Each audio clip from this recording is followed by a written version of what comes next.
할렐루야. 우리 오늘도 말씀 듣기 전에 우리 앞뒤 좌우에 계신 분들과 사랑 고백 나누십시다. 사랑합니다. 축복합니다. 잘 오셨습니다. 할렐루야. 아멘. 우리 처음 뵙는 분들은 또 서로 악수도 하고 그렇게 하십시다. 한 번 더 인사할까요? 잘 오셨습니다. 축복합니다. 네. 아멘. 아멘. 아멘. 감사합니다. 오직 예수 그리스도의 은혜와 평강이 우리 성도님들의 그 삶 속에 항상 함께 하시기를 축원합니다. 명절인데 명절 모여서 여러 가지 말씀을 나누는 것도 좋지만 하나님 앞에 말씀으로 은혜 받은 그것들을 나누면 더 풍성하게 명절이 더욱더 풍성한 명절로 이어질 줄 믿습니다. 오늘 받은 말씀 다 기억하셨다가 형제들 또 친척들 모였을 때 은혜로 나누시기를 바랍니다. 나쁜 말은 절대 하지 마셔요. 아멘. 조금 나빠도 그냥 다 형님 걱정해 주신 덕에 잘 살고 있습니다. 이렇게 하시면 은혜롭습니다. 아멘. 아멘이 작으세요. 아멘. 아멘. 네네. 성경에는 특별히 사복음서에는 예수님께서 하신 말씀과 기적, 행적들이 많이 기록되어져 있습니다. 예수님의 말씀과 행적들을 간단하게 정리를 해보면 세 가지로 정리를 할 수 있는데요. 첫 번째는 예수님께서 천국 복음을 전파하는 사역을 하셨습니다. 그리고 두 번째는요, 많은 백성들에게 가르치는 사역을 하셨습니다. 세 번째는요, 병든 자들과 죽은 자들을 치료하시면서 살리시는 그러한 사역을 하신 것입니다. 이 첫 번째 천국 복음을 전파한 이 사역은요, 온 인류를 구원하시고자 하시는 예수님의 직접적인 사역을 의미합니다. 그리고 가르치시는 사역은 하나님의 백성들이 천국을 향해서 어떻게 살아가야 할 것인지, 천국 백성으로 어떻게 한 걸음 한 걸음 저 천국을 향하여 나아가야 하는 것인지를 가르쳐 주시는 사역입니다. 그렇기에 믿음의 공동체를 세워가는 사역과 연결될 수 있습니다. 그것은 오늘날 교회를 세우는 그러한 사역과도 같은 것입니다. 또한 마지막 세 번째, 병자들을 고치고 죽은 자를 살리시는 이 사역은요, 눈물이 없고 고통이 없고 질병이 없고 영원한 생명이 기다리고 있는 그 저 천국의 완전함을 보여주는 사역들이었습니다. 이 모든 사역들이 결국은 모든 사람들을 구원하실 목적으로, 저 천국으로 인도하실 목적으로 이루어진 사역들이라는 것입니다. 오늘 본문 말씀 역시 예수님께서 하신 치유의 사역입니다. 앞에서 정리한 예수님의 이 세 가지 사역 속에 연결되어져 있는 말씀이라는 것입니다. 예수님의 전적인 은혜의 선물로 주어지는 이 치료로 인해서 이 구원과 천국에 대해서 전파되어지는 그러한 말씀이 오늘 본문에서 우리에게 알려주시는 말씀입니다.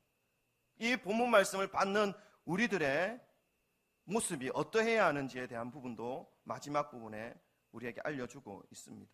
마음을 여시고 순전한 마음으로 진리의 말씀을 생명의 말씀으로 받으시기를 소망합니다. 오늘 본문 말씀에서 첫 번째로 살펴볼 것은 왕의 신하의 아들이 병들었다는 것입니다. 우리 47절 말씀 우리 한번 읽어볼까요? 47절 말씀 다 같이 함께 읽겠습니다. 시작.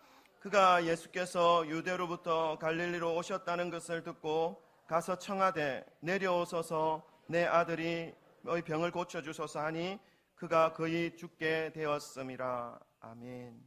여러분, 갈릴리 사람들은 예수님을 잘 인정해 주지 않았던 사람들이었습니다. 오늘 본문 말씀 조금 앞부분에 보면 44절에 기록되어 있죠. 예수님께서 이렇게 말씀합니다. 선지자가 고향에서 높임을 받지 못한다라고 말씀하시면서 이 갈릴리 사람들이 예수님을 영접하지 않은 그 모습을 비유적으로 말씀하신 내용들이 있습니다. 그런데 그 갈릴리로 지금 지나가고 있는데 한 고위 간직자, 왕의 신하라고 하는 것은요, 고위 간직자입니다. 평민이 아니라는 것입니다. 재력도 있고 권력도 있는 그 사람이라는 것입니다. 그 사람이 예수님께 나와서 자신의 아들이 병 걸려 죽게 된 것을 고백하고 있는 것입니다. 그래서 예수님께 뭔가 해결해 달라고 요청하고 있는 모습을 볼 수 있습니다. 여러분, 궁금하지 않습니까?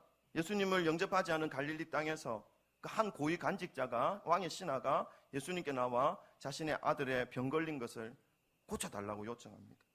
이 신하, 이 왕의 신하가 예수님에 대한 진실된 믿음이 여러분 어떻게 보십니까? 있었다고 봅니까? 없었다고 봅니까? 있었다고 생각하십니까? 야, 여러분 너무 관대하신 거 아닙니까? 갈릴리에서 배척했다는데. 그래요. 그러면 우리가 한번 보실 필요가 있습니다. 그 예수님에 대한 믿음으로 예수님께 나온 것이라면 예수님께서 이런 말을 하셨을까? 우리 한번 생각해 봅니다. 48절 우리 한번 볼까요? 48절 다 같이 읽습니다. 지금 이 48절은요, 이 왕의 신하가 예수님께 자신의 아들이 병 걸린 것을 고쳐달라고, 빨리 내려오셔서 고쳐달라고 할 때 예수님께서 하신 말씀입니다. 다 같이 읽습니다. 시작.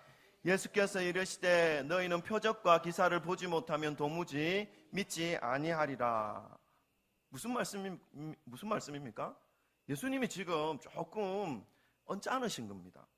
아니, 믿음을 가지고 나와야 할 그 사람들이 이 믿음이라는 것을 제대로 파악하지 못하고 눈에 보이는 것, 기적이 일어나는 것, 이거 안 보여주면 도저히 믿으려고 하는 족속들이 없구나. 이런 뒷말생략, 이런 예수님의 마음이 표현되어 있는 것입니다. 자, 그런 말씀을 딱 들었다면, 왕의 신하가 그 말씀, 예수님의 말씀을 들었다면 여러분은 뭐라 말씀하겠습니까? 이 족속들은 기적과 이적을 보지 못하면 도저히 믿는 자가 없구나, 이런 말씀을 예수님이 하실 때에 여러분 앞에서 예수님이 이런 말씀하시면 여러분 뭐라고 말씀하십니까? 아이고 주님 죄송합니다, 제가 주님을 믿습니다, 이런 말로 나와야 되지 않습니까? 그죠? 근데 이 왕의 신하가 뭐라 말했습니까? 볼까요? 우리 49절 한번 보십시다. 왕의 신하가 예수님의 이 말을 듣고 뭐라고 말하는지 봅니다. 시작. 신하가 이르되 주여 내 아이가 죽기 전에 내려오소서. 아멘.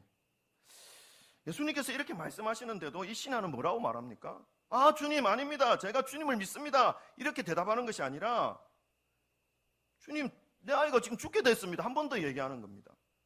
이 신하에게 예수님에 대한 믿음보다는 자신의 아들이 죽게 된 것에 지금 온통 마음이 가 있는 것을 우리는 볼 수 있습니다. 아직까지는 예수님보다는 이 문제에 더 집중하고 있는 모습인 거지요. 믿음에 대한 부분은 우리가 조금 있다가 후반부에 한 번 더 살펴보기로 하고 다시 문제로 되돌아오겠습니다. 그러니까 이 신하에 있어서 문제가 있었다는 것입니다. 이 문제를 들고 예수님께 나왔다는 거죠. 여러분은 오늘 이 갈릴리 지역에 사는 왕의 신하가 가지고 있는 이 문제를 이 왕의 신하만의 문제가 아닌 것을 여러분 깨달으시기를 바랍니다. 여러분들에게 이러한 문제가 있음을 발견하시기를 바랍니다.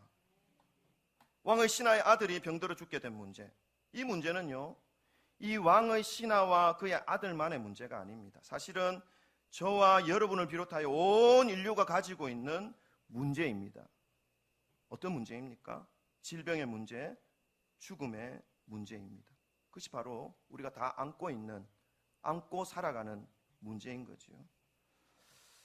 자신의 아들이 죽어가고 있지만 아무것도 할 수 없는 무능력한 상황을 성경은 우리에게 말씀해 주고 있습니다. 특별히 죄의 문제 앞에서, 죽음의 문제 앞에서 모든 인간은 전적인 무능력 상태임을 여실히 보여주고 있는 말씀입니다. 이 신하에게 여러분 사람을 시켜서 병을 고칠 수 있는 사람을 불러오라, 병을 고칠 수 있는 방법을 알아오라 라고 하는 그러한 권력이 없었겠습니까? 이 신하에게 아들을 살릴 수 있을 만큼의 부와 돈이 없었겠습니까? 여러분 왕의 신하는요, 보통 우리의 수준의 재력과 권력을 가지고 있는, 이게 초월하는 겁니다. 왕의 신하를 안 해보셔서 잘 느끼지를 못하시는 것 같은데, 참, 옛날 왕의 신하, 어쨌든 부와 명예가 보통 사람 이상이라는 것입니다. 이 권력으로 이 아들을 어떻게 할 수 있는 그런 힘이 없었겠냐는 것입니다. 분명히 있었을 것입니다. 그러나 그 모든 것들이 아무런 힘이 되지 못하고 있었다는 것을 우리는 이 말씀을 통해서 알 수 있게 되는 거죠. 보십시오. 이 신하의 아들의 병명조차도 성경은 기록하고 있지 않습니다. 무엇을 의미합니까? 병명을 아직 찾지 못했다는 것입니다. 병명조차 아직 파악하지 못하고 있다는 것입니다. 이름도 모르는 병, 치료되지 않는 병, 그 앞에서 그저 발만 동동 구르고 있을 뿐이라는 것이지요. 눈 뜨셔요. 어제 추석 일 하신다고 피곤하십니까? 눈 뜨셔야 됩니다. 여러분, 이 모습은요, 죄로 인해 죽을 수밖에 없는 인간들의 상태를 의미합니다. 죄로 인해서 죽음의 문제 앞에서 그 어떤 인간의 권력과 재물로도 어떻게 알 수 없어서 죽음으로 치닫고 있는 그 모양을 보면서도 그저 발만 동동 구릴 수밖에 없는 그러한 인간의 무능극치한 모습을 보여주고 있는 것입니다. 많은 사람들이 이러한 인간의 죽음 앞에서 무능한 상태를 보면서 남긴 말들이 있습니다. 유명하신 분 세 분만 제가 거론하겠는데요. H.W. 롱펠로라는 사람이 있습니다. 이 사람이 이 죽음 앞에 있는 인간의 모습을 어떻게 표현했냐면, 제가 말씀드릴게요. 물론 한글로 말씀하진 않았습니다. 영어로 말씀했는데 제가 한글로 번역한 게 아니라 다른 사람이 번역한 거 제가 인용합니다. 우리의 심장은 강하고 용감하지만 여전히 보에 쌓인 드럼처럼 무덤을 향한 장송곡을 두들기고 있다. 심장이 그렇게 강하게 뛰고 있지만 결국 그 심장 소리는 죽음을 향한 장송곡이라는 것입니다. 또 슐러라고 하는 사람이 이런 말을 했는데요. 사망에는 일정표가 없다. 늦게 태어났다고 늦게 가는 법이 없다는 것입니다. 언제 어떻게 될지 모른다는 거죠. 루이스라고 하는 사람은요, 이렇게 표현합니다. 모든 사람이 자기가 죽을 줄은 알지만 그 사실을 믿기는 싫어한다. 그렇죠? 여러분 죽을 줄 아시죠? 근데 믿기는 싫어하시죠? 그렇습니다. 여러분, 우리의 죽음에 대한 대비를 하셔야 됩니다. 이것이 가장 중요합니다. 우리 인생에 있어서. 노후 대비 중요하죠? 인생의 계획 중요합니다. 그러나 영원히 살아갈 그곳에서 우리가 무엇을 지금 준비하고 있는지 되돌아보시기를 바랍니다. 이 세상 그 누구가 스스로 죽음의 문을 향해 나아가는 사람이 있겠습니까? 그러나 이 자살하는 이 사람도 역시 그 삶에 드리워진 무거운 문제에 짓눌려서 또한 그 배후에 있는 이 사단의 어두운 그림자에 이끌려서 극단적인 선택을 하는 것이지 스스로 죽음을 향해 달려가는 것은 아닙니다. 여러분, 이 땅에서의 삶을 살아가실 때에 우리에게 이 안 좋은 영향력, 악한 영향력, 잘못된 영향력을 끼치는 존재가 있다는 것을 분명히 기억하시기를 바랍니다. 요한복음 10장 10절에 도둑이 온 것은 죽이고 빼앗고 멸망시키기 위한 것이라고 분명하게 말씀합니다. 이 도둑은 누구입니까? 사단입니다. 그러나 인자가 온 것은 양으로 더욱더 풍성한 생명을 얻게 하려 하심이라 분명히 말씀합니다. 여러분, 우리가 무엇을 선택할 것인지 주님의 말씀을 선택하며 이 땅에서의 삶을 영원한 천국을 준비하는 삶으로 사시기를 부탁드립니다. 온 인류는 인정하기 싫지만, 받아들이기 싫지만 모두들 죽음을 향하여 나아가고 있다는 것이죠. 언제 닥칠지 모르는 이 죽음의 위기 앞에 놓여져 있다는 것입니다. 이것이 인간들에게 놓여진 현실이며 그것은 온 인류가 죄로 인해 죽게 된 상황을 말씀하고 있는 것입니다. 여러분, 그러나 좌절하실 필요는 없습니다. 절망하실 필요는 없습니다. 온 인류에게 드려진 이 문제를 해결해 주실 분이 계시다는 것입니다. 여러분 믿으십니까? 그 말씀을 우리가 함께 살펴보겠습니다. 53절 다 같이 함께 읽겠습니다. 53절입니다. 시작. 그의 아버지가 예수께서 내 아들이 살아있다 말씀하신 그때인 줄 알고 자기와 온 집안이 다 믿으니라. 아멘. 예수님께서 왕의 신하의 아들을 살리셨다 하는 것의 의미를 함께 살펴보고자 하는 것입니다. 이 왕의 신하, 그가 가진 권력과 재물, 그 어떤 것으로도 해결할 수 없었던 자신의 아들이 죽게 된 그 문제를 지금 예수님께서 말씀으로 살리셨다는 것입니다. 온 인류가 죄로 인한 그 죽음 문제 앞에서 철저히 무능력한 상태로 놓여져서 하루하루 죽음을 향해 치닫고 있을 그때에 예수 그리스도께서 이 땅에 오셔서 죽어가는 우리를, 그 온 인류를 구원해 주셨다는 것을 성경은 몇 천 년 동안 동일하게 지금 인간들에게 가르쳐주고 있습니다. 예수님께서 왕의 신하의 아들을 살리신 이 사건은 예수 그리스도께서 온 인류의 죽음의 문제를 해결하신 유일한 길이며 진리며 생명이심을 증거하고 있는 사건이라는 것입니다. 예수님께서 죄로 인해 죽을 수밖에 없었던 인간이 가진 근본적인 문제 앞에서 그 문제에 대한 유일한 해결 방법이라는 것을 지금 말씀하고 있는 것입니다. 예수님께서 유일한 해결 방법이라고 하는 이 의미는 뭐냐면 죄의 굴레, 죽음의 굴레, 어둠의 굴레, 사망의 굴레에서 벗어날 수 있는 유일한 길이 바로 예수 그리스도라는 것을 말씀하고 있는 것입니다. 여러분, 모든 인간은 하나님을 거절하고 하나님의 뜻을 거슬러 행함으로 죽음의 편에 서서 죄의 노예의 역할을 하다가 멸망당할 존재였습니다. 그렇게 당하고 살아가는 존재였습니다. 그러나 하나님은 하나님을 떠나 스스로 사단의 종자리로 들어간 그 인간들을 위해 그 아들 예수 그리스도를 이 땅에 보내셨고, 그 예수님으로 인해 인간은 참다운 삶 중의 삶, 아름다운 삶, 기쁨의 삶, 밝음의 삶, 생명의 삶, 원래 하나님께서 인간에게 주신 그 하나님의 그 풍성하신 삶을 살 수 있는 길을 열어주셨습니다. 여러분 기억하시기를 바랍니다. 그 누구도 어찌할 수 없다고 절망하며 체념하며 발만 동동 구르며 그저 지켜보는 것 외에 아무것도 할 수 없었던 그 무능력의 상태에 놓여있는 왕의 신하의 문제, 자신의 아들의 죽음의 문제를 예수님께서 치료해 주시고 해결해 주신 것을 여러분 기억하시기를 바랍니다. 이것은 죄로 인해 어둠 속에서 죽음을 향하여 사단의 목줄에 끌려 개처럼 끌려가는 그 죄인인 우리들을 자유케 해주신 예수님의 구원을 의미하고 있는 것입니다. 오늘 말씀을 통해서 우리는 우리를 살리신 주님의 말씀, 우리를 살리시는 예수님의 은혜를 발견하셔야 하는 것입니다. 그리고 그 말씀과 그 은혜를 붙잡아야 하는 것입니다. 여러분 붙잡으시기를 바랍니다. 오늘 우리가 본문 말씀을 통해서 마지막으로 살펴보고 싶은 것은 아까 잠깐 언급했다가 후반부에 말씀하겠다라고 말씀드린 믿음에 관한 부분입니다. 50절 말씀 우리 한번 읽어볼까요? 50절 말씀입니다. 다 같이 읽습니다. 시작. 예수께서 이르시되 가라, 내 아들이 살아있다 하시니 그 사람이 예수께서 하신 말씀을 믿고 가더니. 아멘. 서두에서 잠깐 언급했습니다. 갈릴리 사람들은 예수님을 잘 인정하지 않으려 하였다는 것이죠. 그런데 그곳을 지나가는데 왕의 신하가 이 해결할 수 없는 문제를 안고 예수님께 나왔다는 것입니다. 이 신하에게 이 예수님을 향한 믿음이 있었을까 하는 질문을 드렸죠. 이 신하는 예수님에 대한 믿음보다는 자신이 가지고 있는 문제만 지금 더 부각시키고 있는 모습입니다. 더 집중하고 있는 모습을 하고 있다는 것을 말씀드렸습니다. 그런데 이런 왕의 신하에게 예수님이 요구하는 것이 있습니다. 그것이 무엇입니까? 예수님이 요구하는 것은 뭐냐면 문제에 집중하고 문제에 바라보고 문제를 더 덜주어서 이거 도와달라고 외치는 그 왕의 신하에게 무엇을 예수님께서 말씀하시냐면 아주 간단한 것을 말씀합니다. 무엇이냐 하면 믿음을 요구하는 것입니다. 그 내용을 우리 한번 생각해 보시면서 47절부터 50절까지 함께 합독 한번 해보겠습니다.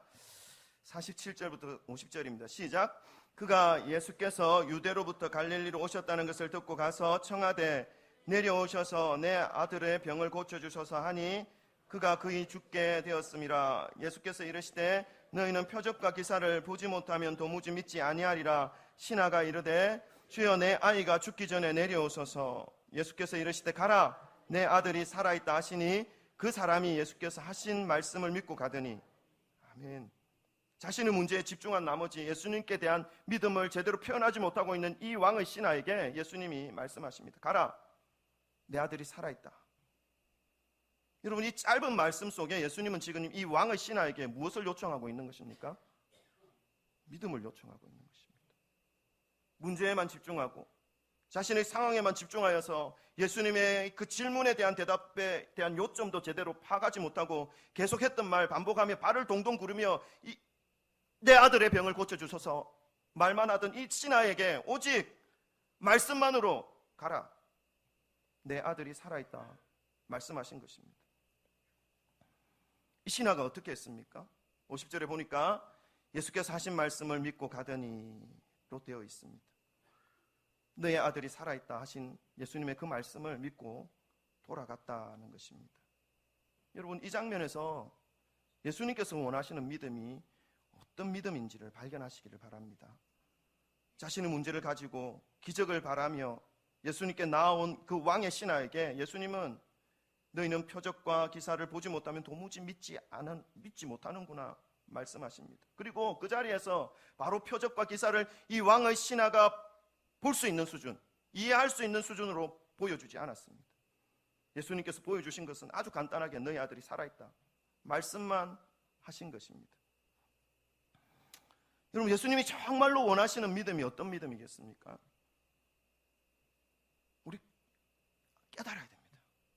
믿음의 삶, 여러분 1, 2년 다니다가 교회 안 나오실 분들 아무도 안 계시지 않습니까? 평생 예수님 믿고 천국 갈 분들만 모여 있지 않습니까? 아닙니까? 맞죠? 아멘. 그러면 예수님이 원하시는 이 믿음이 무엇인지를 깨달아야 됩니다. 깨달으시고 그 믿음 붙잡아야 됩니다. 오늘 그 믿음 붙잡으시기를 바랍니다. 그것은 뭐냐면 말씀 앞에서의 순전한 믿음입니다. 그 간단한 말씀 한마디 믿고 돌아가는 발걸음을 예수님은 기뻐하셨습니다. 여러분, 목회를 하면서 많은 사람들을 경험합니다. 믿음의 모양도 다 다양각색해요.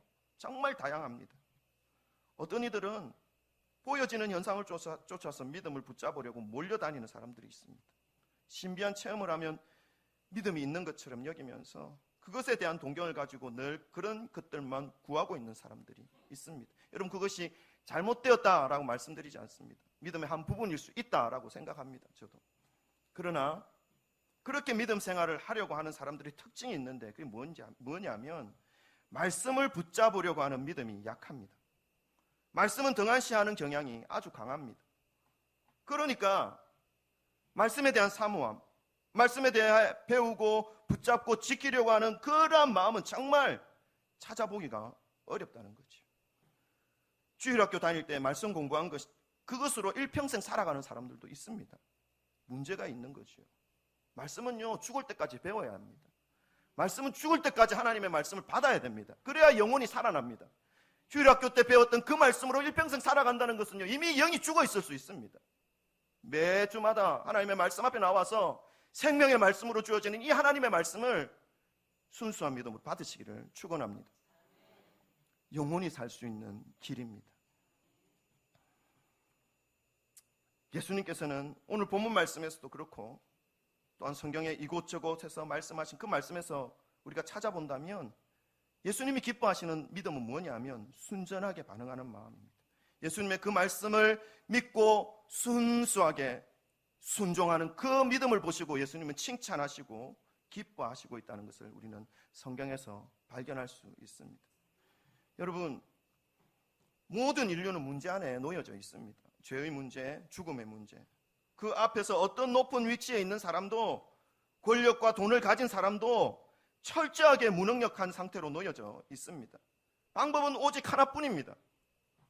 예수 그리스도입니다. 주님만이 우리의 소망이시요 구원의 길임을 믿으시기를 바랍니다. 예수 그리스도를 붙잡으시기를 바랍니다. 그리하여서 우리 모든 성도님들이 주님의 말씀을 등한시하지 않으시기를 바랍니다. 주님의 말씀이 나를 생명으로, 자유로, 기쁨으로, 영원한 천국으로 인도하는 진리임을 믿으시고 말씀 앞에 순종하심으로 우리 주 예수 그리스도의 그 구원의 기쁨과 영광에 동참하시기를 주님의 이름으로 축원합니다. 아멘. 우리 기도할까요? 한 1분 정도 기도합시다. 나의 믿음은 어떤 믿음입니까? 또 나의 생각대로, 나의 고집대로, 나의 주장대로, 내가 원하는 대로 살아가면서 나 믿는다라고 말하면서 다니는 그런 믿음은 아닙니까? 이제 바뀌어야 할 때입니다. 내가 하나님의 말씀 앞에 바르게 반응하는가? 내가 하나님의 이 말씀에 전적으로 순종하는가?